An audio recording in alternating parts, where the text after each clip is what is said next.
美国所谓2021年国别人权报告。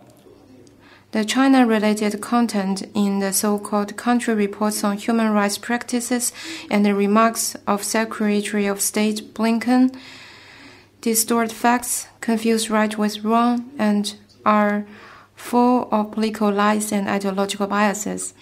China is firmly opposed to that. The Chinese people can tell better than anyone how the human rights situation in China is, and the international community has long come to a conclusion about China's sound governance. These facts cannot be denied and smeared by a report alone or the remarks of certain people. The U.S. government denigrates and slanders China, attacks other countries and regions in the world by releasing this report every year. It aims to style itself as a judge and role model on human rights, but it only serves to reveal its guilty conscience and double standard. Speaking of respecting and protecting human rights, the U.S. is running into debt both at home and abroad with its wrongdoings. Human rights protection is nothing but an empty promise of the U.S. With the most advanced medical equipment and technology in the world, the U.S. stands as the country with the largest number of infection and deaths of COVID-19. The U.S. government, rather than combat COVID-19, seeks political manipulation, instigates the lab leak theory, and allows racism to grow along the pandemic, which results in the occurrences of anti-Asian hate crimes. And the persistent discriminatory migration policy also squeezed the living space for migrants of Latin American, Asian, and African descent.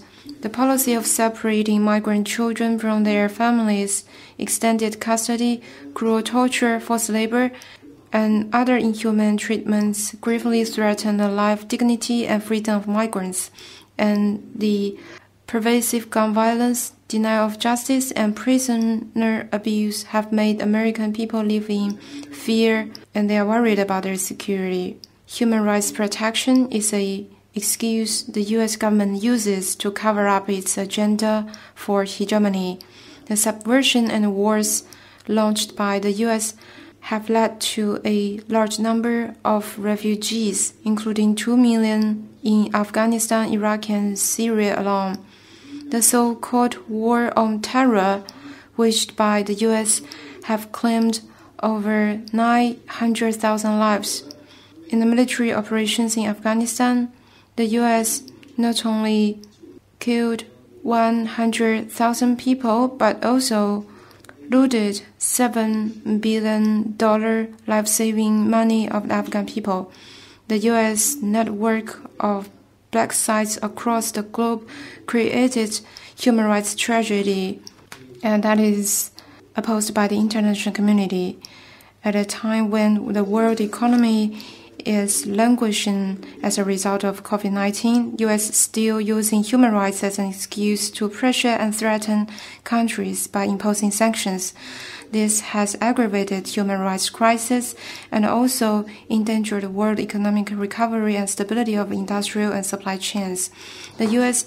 should immediately stop attacking and smearing other countries' human rights situation. Instead, it has to reflect on itself, mend its ways, and do concrete things to improve its own human rights situation and promote international human rights protection cause.